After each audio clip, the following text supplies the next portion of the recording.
Are we having regular coffee today, or do I need to call a fire truck in advance? What on earth? Why mention a fire truck all of a sudden? Well, seeing you just automatically triggers my fire safety alert mode. Hey, knock it off. What happened the other day was just an occupational hazard. Wait, do you work in the culinary industry or something? Future chef Whose future? for the Club of Thrill Seekers. Spot on. Eating your cooking is like an extreme sport. The line between tasty and seeing a doctor is incredibly thin. That's harsh. I've made some unforgettable dishes. Yeah, unforgettable in the literal sense. I still remember that historic phone call. I was just panicking at the time. Alex, the oil is blazing. Should I pour water on it to put it out? Well, I hadn't updated my basic knowledge yet. Good thing you called to ask me before pouring the water, or your kitchen would have been toast. But when I hung up, I was so panicked I just grabbed a random lid to smother the fire. And then what? But my hands were shaking so much, I accidentally grabbed the plastic cutting board and put it on top. And so the cutting board reincarnated into an abstract piece of art, right? Yeah, the plastic melted and stuck to the pan. The kitchen looked like a crime scene. With you as the culprit, and the poor pan as the victim. I loved that pan so much, I even named it. You named a frying pan? Yeah, the warrior. Too bad, the warrior died a heroic death. Now you have to rename it the martyr. Haha. So it had to be thrown away. But I have to ask, where did you learn such creative recipes? From online tutorial videos, where else? Other people make it look delicious. How does it get so weird in your hands? Because the video said, toss gently until even. I just overdid it a tiny bit. How much is a tiny bit? The eggs flew straight out of the pan and splattered right onto the wall. Wall-fried eggs? Then it slowly slid down like in an action movie. I just stood there frozen for 5 seconds. That wall must have been very surprised. The wall wasn't as surprised as the neighbor's cat. It walked past the door, looked at the battlefield, looked at the egg on the wall, and then stared at me for exactly 10 seconds. And then? Did it help you eat it?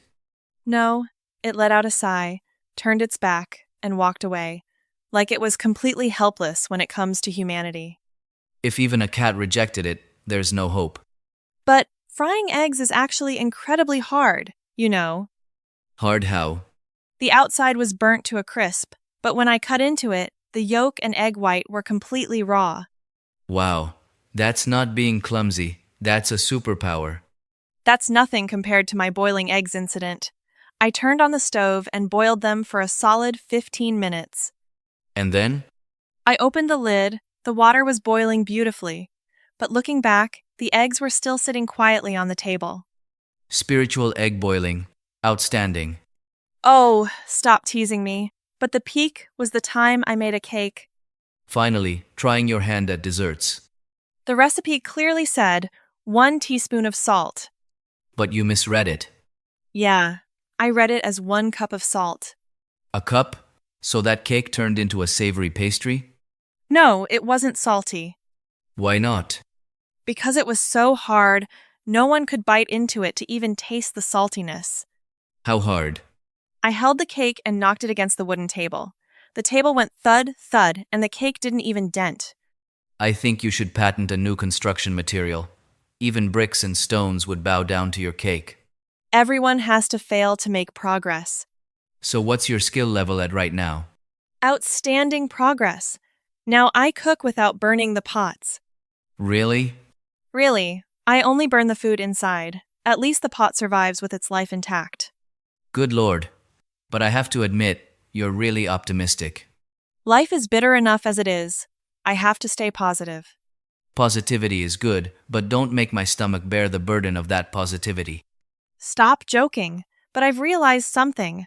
A good cook isn't someone who has never ruined a dish, But is? but someone who has the patience to clean up the battlefield and read the recipe more carefully than I do. You've finally reached enlightenment. That's why, this weekend, I've decided to invite you over to try a new dish I'm making myself. Let me ask you one incredibly important question first. Ask away. Is your house equipped with a mini fire extinguisher yet? Just bought it yesterday. The expiration date is still a long way off.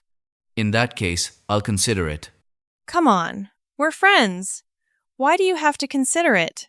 On the condition that you promise not to turn your kitchen into a Hollywood action movie ever again. Scout's honor. All right, then I agree. But I'll be bringing my own loaf of bread that day. To eat with the main course? How thoughtful. No, just in case your main course is completely indigestible. Haha, you really are a good friend. Always thoroughly prepared. A good friend knows to prepare Plan B when Plan A risks triggering the fire alarm. Don't worry, who knows? Maybe a miracle will happen in my kitchen this time. If that miracle actually happens, I'll put your name down in history. What history? The first day Emma successfully cooked a meal without the help of the fire department. Sounds glorious, right? Sounds like something worth celebrating. Listening to your kitchen disasters suddenly makes me realize that going to work to make a living is the safest thing in the world. Hold on a second. Don't jump to conclusions so quickly. Oh, is there lurking danger even in a civilized corporate environment? Psychological danger is everywhere. My workplace has a case every day that makes me want to dig a hole and bury myself out of embarrassment. Sounds thrilling. Let me hear it. Like this one time I went to work a whole hour and a half early. Wow, suddenly so hardworking. Did the boss give you an immediate raise? Not at all. I just misread the meeting schedule. I got there at just past 6 a.m., and the office was pitch black with no one around. So what did you do? Sit and meditate while waiting for everyone? I sat hugging my laptop for nearly 40 minutes, thinking I was Employee of the Year. By the time my coworkers strolled in, everyone was looking at me suspiciously. Did they think you were about to get promoted or something? No, they asked. Wait, Emma, is there a surprise inspection at the company today? Haha, because normally you only show up right at the very last second, right? Exactly. Normally, I breeze past the time clock at the very last second, so fast the machine barely has time to recognize my face before the numbers jump. Then they were absolutely right to be suspicious. But coming in early isn't as embarrassing as the texting the boss incident. Once, the big boss messaged the group chat, "This new project is tough. Let's all work hard." And you replied, "Yes, sir, right?" I meant to type, "Yes," but somehow my finger slipped and hit a sticker of an incredibly hyper dancing chicken. Oh my god, how did the boss react? The boss went dead silent for 3 minutes, then tagged me directly and asked, "Emma, what message is this chicken trying to convey?" Haha, how did you do damage control? I said, "Sir, this is a symbol of my energetic work spirit, ready to break through." Did the boss buy that ridiculous excuse? The boss just casually dropped this line. "Thank you, but next time, just express your spirit in words so it's easier to read." That still sounds pretty mild compared to my self-destruction during an online meeting with clients. Tell me, you actually slipped up like that? That day we were meeting on Zoom, and I was absolutely certain I had muted my mic. So, I was loudly crunching on crackers and muttered something completely honest. Did you slip up and badmouth the boss? No, I just quietly complained. Why is this meeting dragging on forever? I'm so starving. Oh my goodness, did the whole meeting room hear it? The room fell dead silent. Then my boss cleared his throat and said, "Alex, it seems your mic is still broadcasting live and very clearly." Haha, you must have wanted to just vanish, right? How did you handle it? I immediately froze, eyes wide open, pretending my internet was lagging and the screen froze. That's a good trick. Did you escape? Not at all, because I forgot my camera was still rolling as I blinked rapidly, holding half a cracker in my hand. The whole meeting room burst out laughing. At least they could laugh it off. I once called a VIP client by the wrong name the very first time we met. How on earth did you manage that? The client's name was Min. I meant to politely say, "Hello, Mr. Min." Sounds perfectly standard. But when I spoke, I got tongue-tied and swallowed the H, making it sound like, "Hello, my darling." Haha, my darling, Sounded like you two were married. At that moment, we just stood staring at each other for 10 seconds. My face was burning red. How did the client react? Luckily, he had a great sense of humor and laughed, saying, "Hello, our partner is so friendly today. I'm a bit surprised." It's true that working with people is tiring, but working with office equipment is just as much of a headache. Oh, speaking of machines, a coworker of mine has an incredibly spiritual method of dealing with the printer. Spiritual how? Every time the printer jammed, he didn't fix it right away. He would stand at attention in front of the machine, pat its lid gently, and whisper, "Calm down, buddy. We're all adults here. Let's cooperate a little." Did the printer listen to him? Surprisingly, right after that, he pushed a button and the machine ran perfectly. From then on, the whole office crowned him the office machine psychologist. My office has a coffee maker that operates on Murphy's Law. Whenever I need it urgently to stay awake for a meeting, it breaks down. But when nobody wants a drink, it runs flawlessly. Exactly. One day, I waited in a long line behind 6 people just to get a cappuccino. Right when it was my turn, the machine beeped, out of coffee beans, only dispensing hot water. So you walked away empty-handed? No, out of corporate pride, I still filled my cup with steaming hot water, then casually strolled around the office as if I was savoring premium coffee. Haha, maintaining professionalism in all circumstances. Have you ever triggered the reply all bomb by mistake? Oh, just thinking about it gives me the chills. One time I meant to reply privately to my team leader to discuss a minor change in the project. But your hands were faster than your brain, and you accidentally hit reply, all right? Exactly! I wrote briefly. "Hey, this is super sensitive. Let's step out to a private corner to discuss it later." Haha, and the whole company received that email. Yeah, so hundreds of people in the company were dying of curiosity, wondering what kind of sensitive scheme we were plotting behind their backs. I've discovered that working for years automatically trains you in two ultimate survival skills. What skills? The first is pretending to be calm while everything falls apart, and the second is laughing at yourself before anyone else gets the chance to. So true. Like the time I was walking while lost in thought about a script and slammed incredibly hard into a freshly polished glass door at the office. Hurt a lot, didn't it? It hurt less than the embarrassment, because the whole office turned around to look at me. I instantly stood up straight, smoothed my hair, and let out a loud laugh. So everyone laughed along, and the atmosphere instantly became cheerful. At least you sacrificed your face to bring laughter to the team. Looking back, those laugh or cry moments are what you remember most about working, right? Exactly. If every day were perfect and repeating the exact same pattern, work would be boring to death.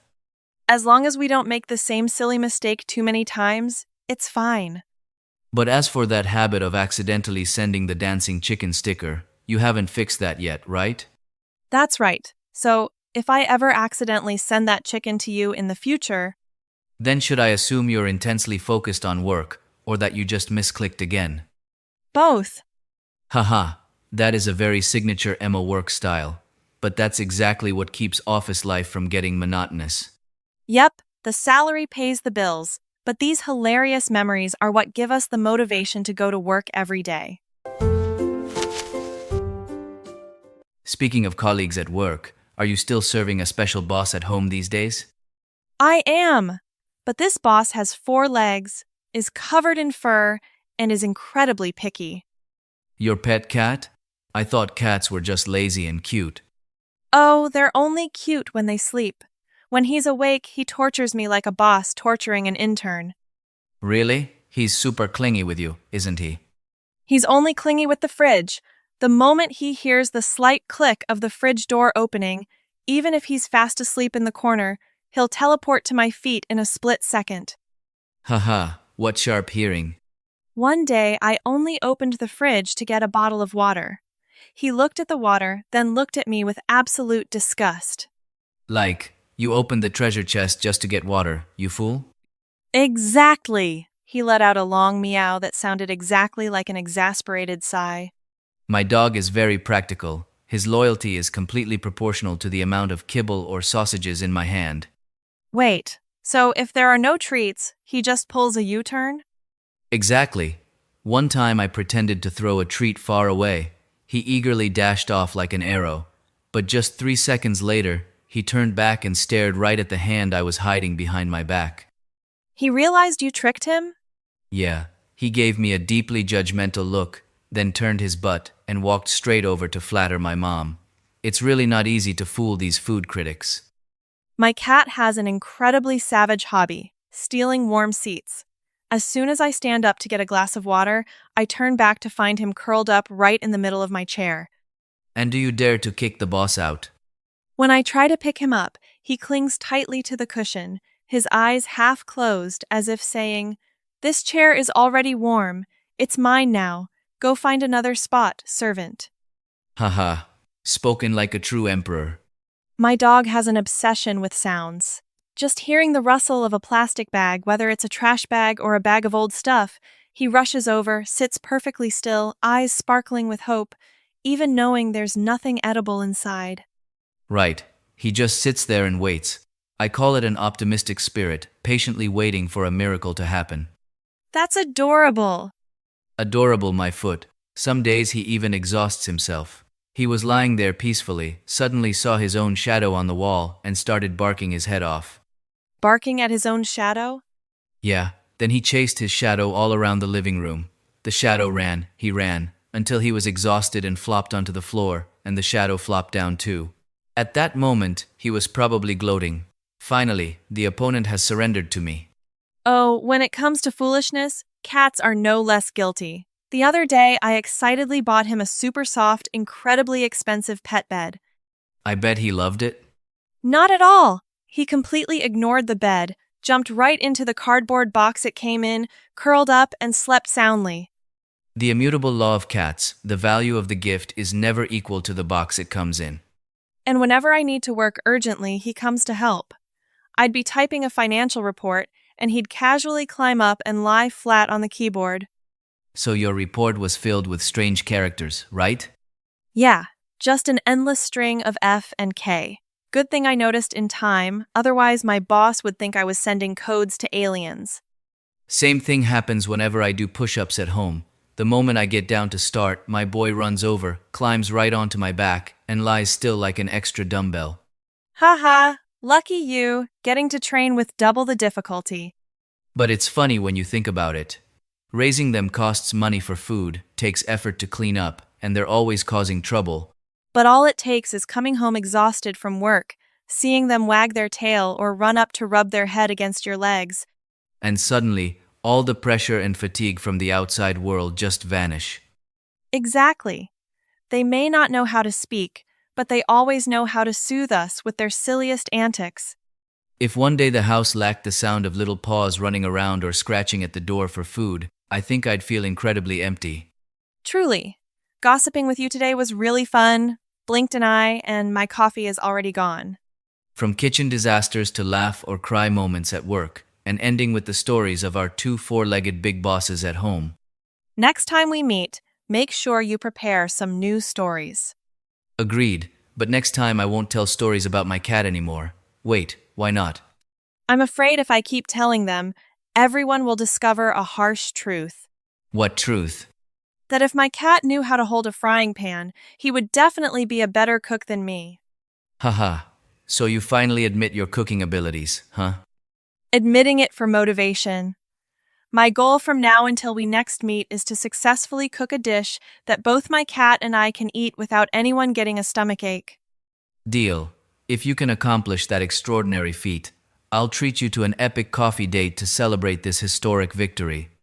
It's a bet! Next time, I promise to bring a huge surprise. I will patiently wait to see if a miracle truly appears in your kitchen or not.